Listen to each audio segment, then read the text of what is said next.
So, good day po ulit, Sir Jester. Ngayon po, explain ko yung Silog scheduling algorithm, which is type po siya ng isang disk scheduling algorithm.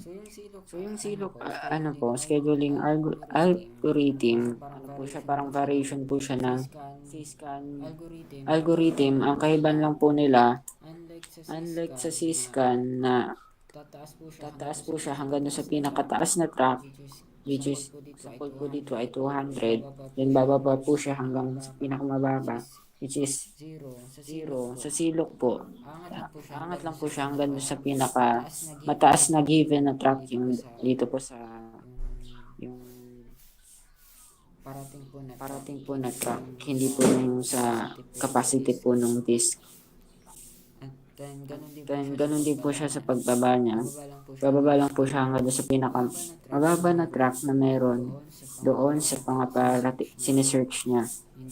Hindi doon sa 0, which is doon sa pinaka ng disk, limit ng disk. So, let's start po. Dito po pala, yung head start ko ay head position ko ay yung 70. Then, sumunod po sa kanya ay 75.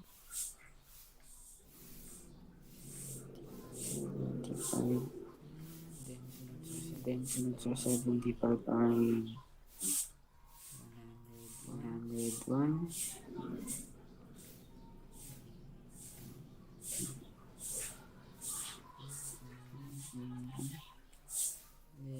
Then, sunod po doon ay 200.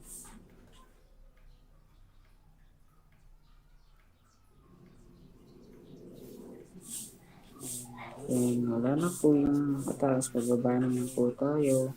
Yung pinakamalapit po sa 200 ay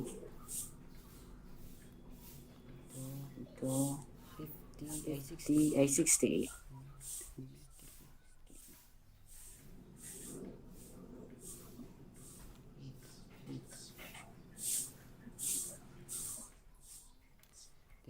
Then, sunod po 68 ay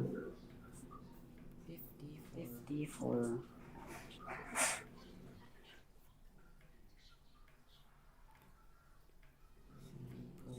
Po ay 21.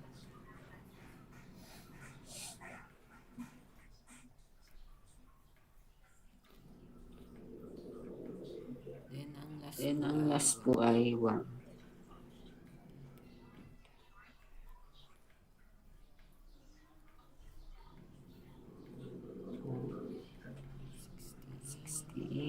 Fifty-four, 21. So, ganun po yung magiging graph niya. Yan naman po, kukunan natin yung total tracks na inano na. Yung tracks, yung tracks na nilakbay or tinakbo ng natin bago siya mapunta doon sa susunod na process. 7,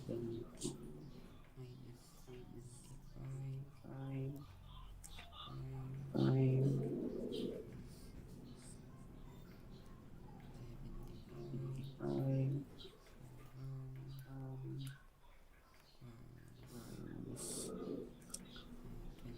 26. Ito, 400, 99. Nakita.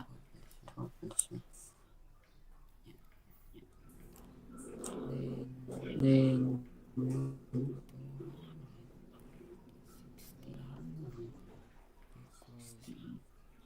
equals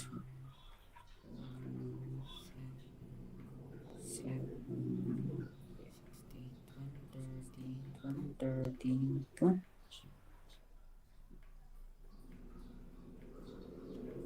32. Then 68 minus 54 is 14. 14. Then 54 minus 21 is 33. 33. Then 21 minus 1 ay 20. So, yan po yung trucks na nilakbay o dinakbo nila bago mapunta yun sa bawat isa. Then, kukunin naman po natin yung total trucks na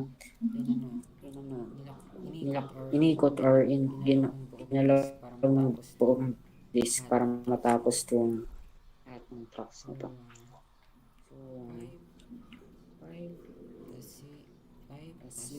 5 plus 26. 5 plus 6. So, yan o. 11, 20, 22, 26, 29, 9, 2, 4, 13, 14, 15, 4, 11, 4, 13, 16, 12, 17, 18, 19, 20, 21, 22,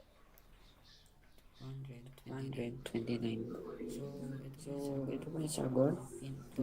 Total trucks na po na inikot ng disk natin para matapos lahat ng trucks na meron or yung sinisip ng mga trucks. Lang po. Thank you.